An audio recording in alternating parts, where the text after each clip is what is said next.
Meus irmãos e minhas irmãs, eu tenho plena confiança de que o retiro esteja fazendo bem a todos aqueles que se dispuseram a realizá-lo através da Rede Vida de televisão. Na meditação anterior, nós falávamos a respeito da justificação pela fé e do crescimento da vida cristã através do Espírito Santo. Tentamos mostrar como somos justificados pela primeira vez através das águas do batismo e depois tomamos contato direto ou continuamos a tomar contato direto com a paixão e morte de Cristo, graças a seu Espírito em nós, pelas Eucaristias celebradas e recebidas em comunhão. Naquele momento ou naqueles momentos, Jesus Cristo, no ato de sua paixão, morte e ressurreição, se dá em alimento a nós, depois de ter diante de nós reatualizado o seu sacrifício, levando-nos juntamente com ele nesse mesmo sacrifício a Deus Pai. Comungamos no sacrifício e, graças ao Espírito Santo, vamos nos transformando sempre mais naquele que recebemos. Falamos sim dos dons do Espírito Santo, ou melhor, do próprio Espírito Santo, que na sua presença íntima em nós multiplica ou realiza estes próprios dons. E assim se caminha na vida em Cristo. É claro, se supõe que nesta vida definitivamente separada do pecado, a partir da primeira justificação, este pecado não volte mais a ser presente. Num caso de desgraça de Deus e de nova presença do pecado, seria preciso quase que começar da estaca zero. E isto se verifica por ocasião do sacramento ou da recepção do sacramento da reconciliação, que é a chamada confissão. Eu gostaria, nesta meditação, inicialmente falar a respeito de sequelas do pecado. Nós todos costumamos dizer que quando nos arrependemos sinceramente e sobrenaturalmente, Deus nos perdoa em Cristo. E é verdade. Agora, os maus hábitos, os vícios adquiridos pelo pecado, que nós poderíamos chamar sequelas do pecado, estes não recaem sobre a culpabilidade e, portanto, não recaem no perdão. Com outras palavras, o penitente arrependido é perdoado de seus pecados. Novamente justificado, o Espírito de Deus e de Cristo, morto e ressuscitado, novamente se torna presente no seu íntimo, no seu coração. Porém, as sequelas do pecado, todos aqueles maus hábitos, todas aquelas inclinações que se adquirem ao pecar, isto normalmente permanece, ainda que involuntariamente permanecem. é o que se chama em teologia clássica reato de pena. Num linguajar existencial moderno, chamaríamos sequelas do pecado. Assim, por exemplo, pode uma pessoa que se entregou ao vício do álcool se arrepender enormemente desta desordem na própria vida. Porém, é preciso afirmar também, nem por isso a inclinação, agora involuntária, ao álcool desaparece. Ele vai sair disto de maneira progressiva, lentamente, com muito esforço e não sem dor ou sofrimento também. É a sequela, é a sua pena. Pois bem, nós todos, por não termos sido fiéis ao nosso batismo, e cada um conhece as suas próprias infidelidades, carregamos, mesmo perdoadamente por Deus, sequelas de nossos pecados. Agora, o que acontece quando uma pessoa se entrega, depois de uma vida de pecados, definitivamente a Deus? O que acontece quando alguém se converte pela segunda vez?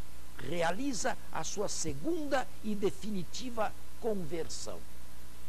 As sequelas permanecem sim, mas elas podem ser pouco a pouco aliviadas. E a primeira função do Espírito Santo numa alma desejosa de Deus é diminuir o peso destas sequelas, diminuir o peso desta carga negativa progressivamente. Quanto mais esta pessoa se entregar à oração, quanto mais ela compungidamente no coração meditar sobre a paixão de Jesus por ela, e quanto Deus lhe fez, e quanto lhe custou para que ela saísse do mal, deixasse de vez o pecado e se encaminhasse para a sua própria deificação. Bem, esta ação do Espírito em nós é chamada a compunção do coração. Inicialmente, o Espírito Santo provoca nesses corações arrependidos, nessas almas contritas, um verdadeiro desgosto pelo mal. Atenção, existem pessoas que não pecam e deixaram o pecado, mas nem todas deixaram de ter, ainda que involuntariamente, um certo gosto, uma certa inclinação pelo pecado, pela desordem. A primeira iniciativa do Espírito de Deus é provocar no interior daquele coração um verdadeiro desgosto, uma verdadeira, digamos, sensação de arrependimento profundo, uma sensação de desolação por se ter entregado ao mal e por se ter afastado de Deus.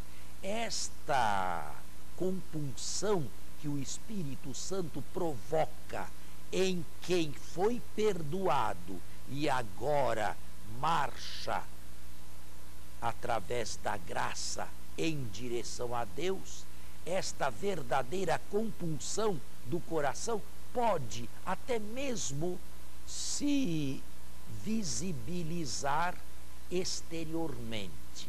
É o chamado dom das lágrimas. Nós já choramos muito em nossas vidas. A criança sempre chora. Mais tarde, até mesmo adultos, choramos. Choramos comovidamente diante de tragédias, diante de sofrimentos e depressões as mais diversas que podem acometer-nos. Dificilmente choramos por causa de Deus. Dificilmente choramos por causa dos nossos pecados. Dificilmente a contrição é tamanha, dificilmente a compunção é tão elevada a provocar lágrimas profundas de arrependimento. A primeira função do Espírito neste coração reconquistado para Deus e que agora deseja escalar a montanha e chegar ao encontro transformante é provocar estas lágrimas e por detrás delas um profundo sentimento de sofrimento, de desgosto, repito, de completa repugnância diante do pecado, do mal cometido por um motivo apenas, porque aquilo feriu a santidade de Deus, porque aquilo feriu a amizade divina, porque através daquele gesto eu voltei as costas ao meu maior benfeitor, ao meu maior amigo, ao meu confidente, àquele único que deseja exclusivamente o meu bem. Nós conhecemos cristãos de escola, nós conhecemos santos reconquistados para Deus e que experimentaram esta ação do Espírito Santo, esta profunda compunção do coração. É uma verdadeira graça, meus caríssimos irmãos e irmãs, é uma verdadeira graça que pode ser pedida. Havia na liturgia antiga um formulário para a missa, quando se quisesse através dela suplicar a Deus o dom das lágrimas. Havia um ritual próprio para este pedido. Ainda hoje este pedido pode ser feito, porque, repito, nós podemos não pecar mais, mas muitos de nós estamos longe ainda de ter esta profunda repugnância, este profundo desgosto transformado em lágrimas pelo mal cometido na vida passada, pelas vezes que conscientemente nós ofendemos a Deus. Esta normalmente costuma ser a presença inicial do seu espírito ou a primeira de suas ações. Provocar no Filho de Deus, na Filha de Deus, esta separação agora absoluta do mal praticado. É interessante. Eu disse há pouco e repito, muitos de nós não chegamos a este grau ou a este nível de arrependimento, ainda que não o pratiquemos mais. Se nós formos surpreendidos pela morte no estado em que nos encontramos, Deus, na sua infinita misericórdia, nos concederá um tempo suplementar, um tempo misterioso, um tempo diferente deste tempo que vivemos aqui, mas um tempo feito exatamente para detestarmos de todo o coração o mal, o pecado aqui praticado. É o que a teologia clássica chama o purgatório. E diria mais, as almas daqueles que morrem na amizade de Deus, mas não estão ainda totalmente libertados e afastados do mal, desejam ardentemente este purgatório, se entregam voluntariamente a este purgatório, porque estão na paz e sabem perfeitamente que é o momento que Deus lhes oferece para que, através de uma última e derradeira purificação, possam tomar parte no festim divino e na contemplação eterna do seu rosto, tornando-nos bem-aventurados e deuses.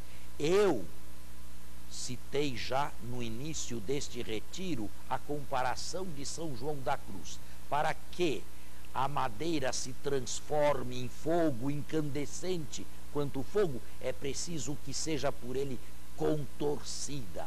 Dela escorre todo um líquido com um odor desagradável. Ela se torna preta completamente e somente então ela começa a se encandecer. Este é o purgatório. Agora, por graça de Deus, este purgatório pode ser feito neste mundo, pode acontecer já neste mundo. Caso não haja tempo suficiente, ele deve se prolongar para além da morte ou para o momento da morte, porque sem esta última purificação, nós não estamos preparados a suportar a beleza de Deus e tomar parte na sua vida eterna em comunhão com os outros eleitos. Este retiro está endereçado a pessoas que verdadeiramente desejam mais do que o necessário. Este retiro foi pensado tendo em vista pessoas que querem subir e se elevar qualitativamente em direção a Deus. E por isto mesmo, nesta meditação, depois de termos já meditado sobre o pecado, sobre a paixão de Cristo, sobre os seus sofrimentos aplicados diretamente a nós, pessoalmente a nós, para que deles nos libertássemos, esta meditação, repito, quer ser uma oportunidade para que todos peçamos o dom do Espírito Santo e, inicialmente, que este Espírito Santo provoque tal desgosto, tal arrependimento. A igreja fala sempre em arrependimento perfeito, mas quem o tem?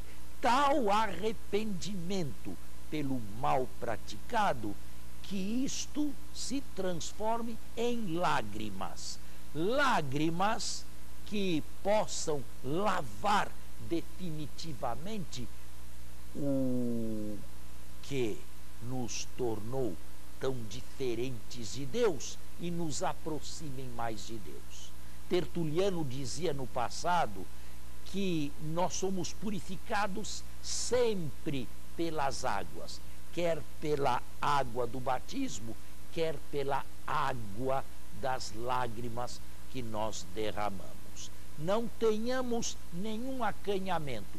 Choramos muito na nossa vida e até por coisas sem muita profundidade, sem muita utilidade, até por frivolidade. É possível que tenhamos chorado por coisas ou por pessoas que hoje damos graças a Deus não ter recebido.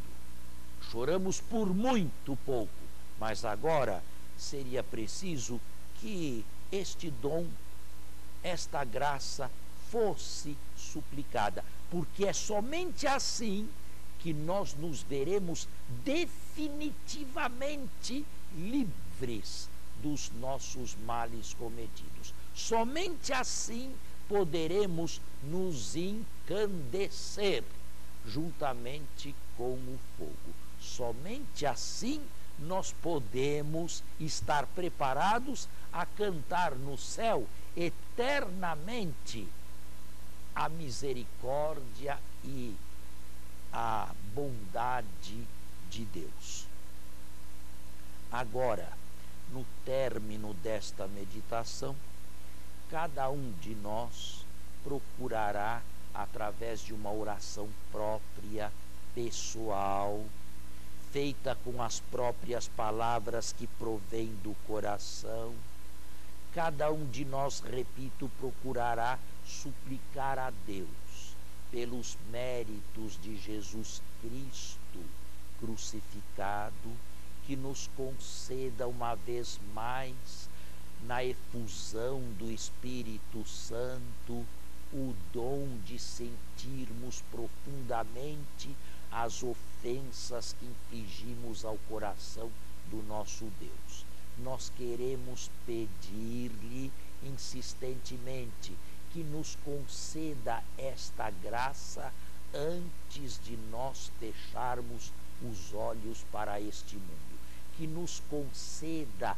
esta graça antecipando na terra e de maneira meritória, sublinho, o nosso purgatório. E assim a nossa morte será simplesmente uma encenação, isto é, uma passagem apenas deste mundo que se deixa para sempre, mas é um vale de lágrimas para a eternidade feliz que nos espera. Sim, cada um de nós se entregará como o Espírito de Deus lhe sugerir a esta prece, a este pedido. E mais, não o fará apenas para si. Estamos num retiro comunitário. Há muitos que estão conosco ouvindo as mesmas palavras e desejando receber de Deus os mesmos dons, as mesmas graças. Rezemos neste momento uns pelos outros e assim, a partir de muitas conversões definitivas e edificantes, a nossa igreja começa a ser mais santa. Ela não é uma igreja feita de santos, mas com a nossa definitiva conversão, a Igreja Católica no Brasil tem a lucrar imensamente. Cada um peça para si e para outros este dom transformante do Espírito Santo que nos leva a despedir-nos definitivamente e para sempre de todos os pecados que nós cometemos na nossa vida passada.